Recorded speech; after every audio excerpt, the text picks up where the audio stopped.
have some peaches I have left over, so I'm going to put those in there since this is the white cranberry peach. These were in sugar water, or sugar. They're kind of discolored now, but they're still alright. I didn't put any fruit fresh or anything on them, so I can get them out separated. Hard to pick them up one at a time.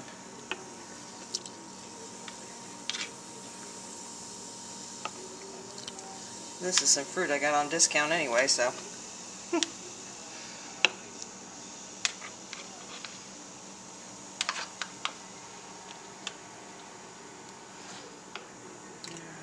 And then I will put this back in there to let it ferment some more.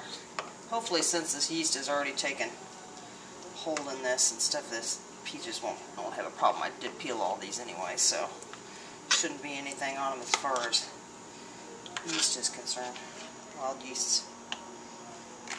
Alright, and then just screw the lid on, just barely on there.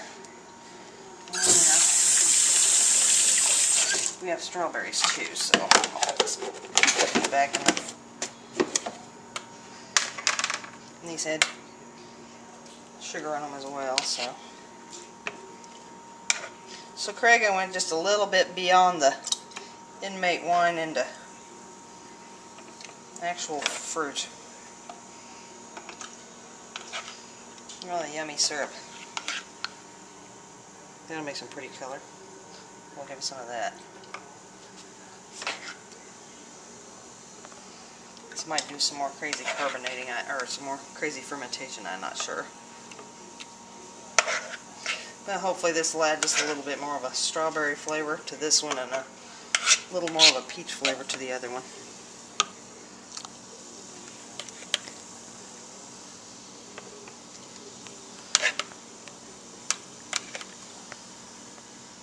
So like I said, the only thing that's on these strawberries or these peaches, either one, was sugar.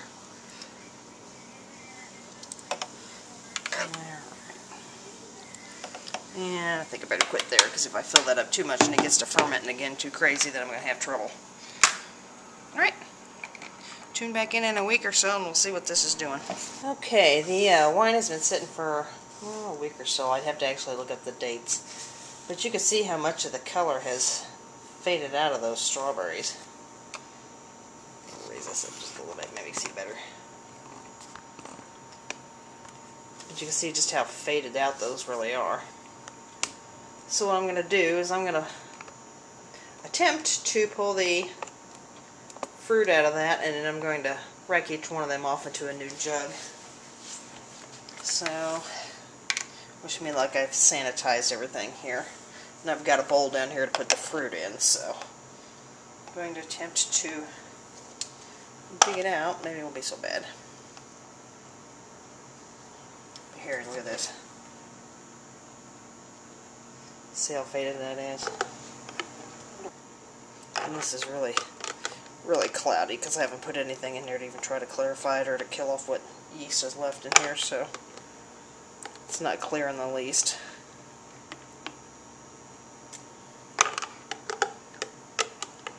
That's it. Okay.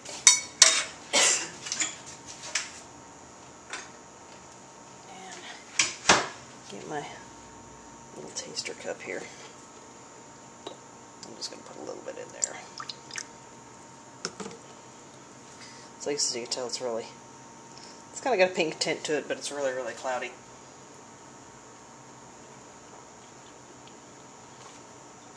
It's kind of wangy. There is a subdued strawberry flavor there. And I can tell it's got alcohol in it.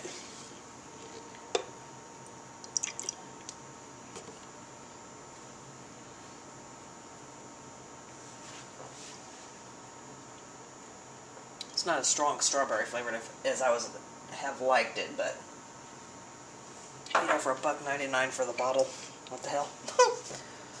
Okay, so now I'm gonna pour this into this one. And you can see on the bottom here a lot of the yeast has settled out. So I think a piece of fruit got in there. I don't know where it went, but there's some strawberry seeds. There's something.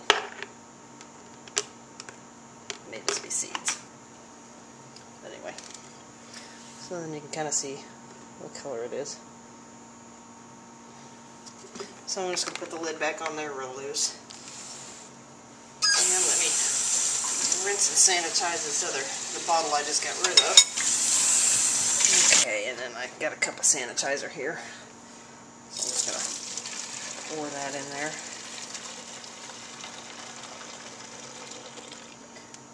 Leave a little bit for my spoon.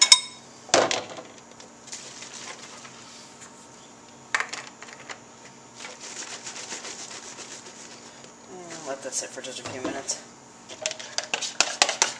Alright, and here's our peaches. I'm going to dig the peaches out on top of that, so.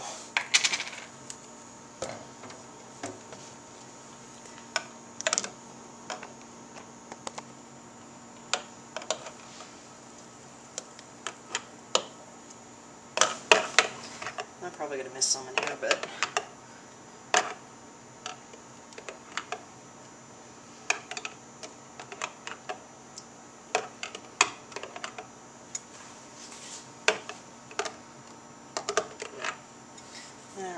Like I said, I know I'm going to miss some of this, some of the bits of fruit in there, but I'll try a little bit of this and see. This is a lot clearer. It has a more peachy smell than the strawberry stuff smells like strawberries.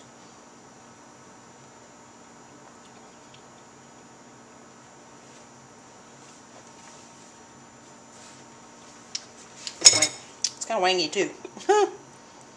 But it's like I said, this is not all peach juice or strawberry. It's white cranberry, which really and stuff is white cranberries are pretty mild. So like I said, I think with a little back sweetening, this would be actually pretty good. So.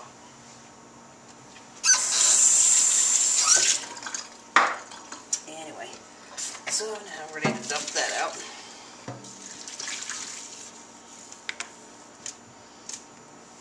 I actually, if I wanted to, I actually have some peach flavoring that I got for beer.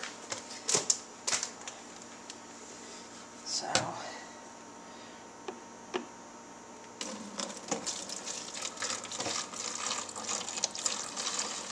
yeah, I missed some strawberry in here. Or I missed some of the peach pieces.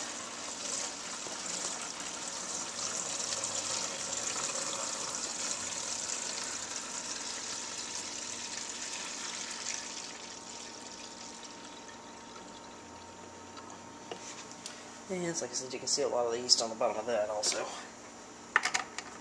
So screw the lid on, but just not tight. And one of those is the Apfelwein. And it's still fermenting, not very much. This is pretty much, I think this one's done. It's just sitting on the oak cubes right now.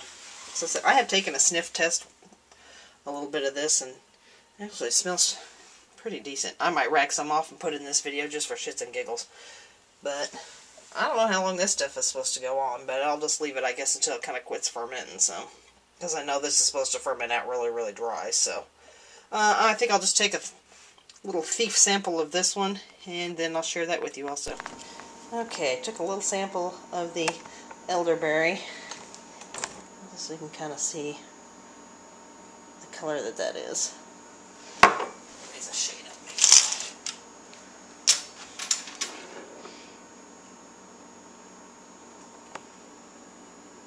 But it's very kind of purplish, maroon purple color. It's somewhat clear. I mean, you can tell and stuff I haven't put any clarifying agents or anything in it. It's very dry smelling. I'm actually picking up on some alcohol and the oak in that. It's definitely got an alcohol smell to it. So we know that that worked. So let's do a taste test, just for shits and giggles. Okay, see me make a face. So we can try this. So I said I do smell alcohol, but it's like I said, I'm expecting to. And I do smell oak in that. So I said it's been sitting on that. It's been sitting on that for a while. Now I do expect this to be very dry, but I'm going for a more dry type of wine this time than a sweet dessert wine. And I have also heard stuff that this elderberry wine can be really nasty up until like 6 months to a year. So I'm really not expecting great things out of this, to be real honest. But we'll give it a go.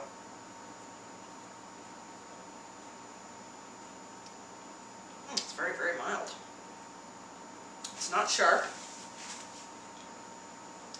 It doesn't have a very pronounced flavor, to be real honest with you. There's a little bit of alcohol there. Huh. I was expecting some really funko flavors on this.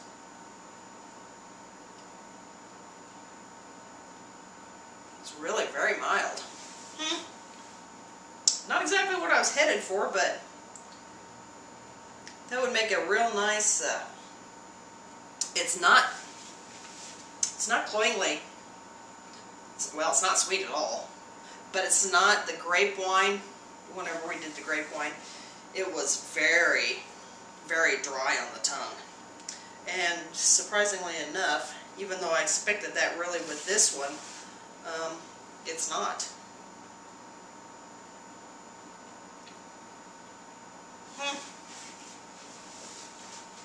Be real honest and stuff, just about where that's at right now would be just absolutely fine. I would like to get a little bit more of an oak flavor to that. Wow, that's really... I mean, if you like a mild wine that's not like incredibly bold flavored, this would be really good. I'm really kind of surprised at the taste of it, to be real honest with you. It's kind of dry, not real. I'm not quite picking up on enough oak to suit me yet, though. I would call it right now,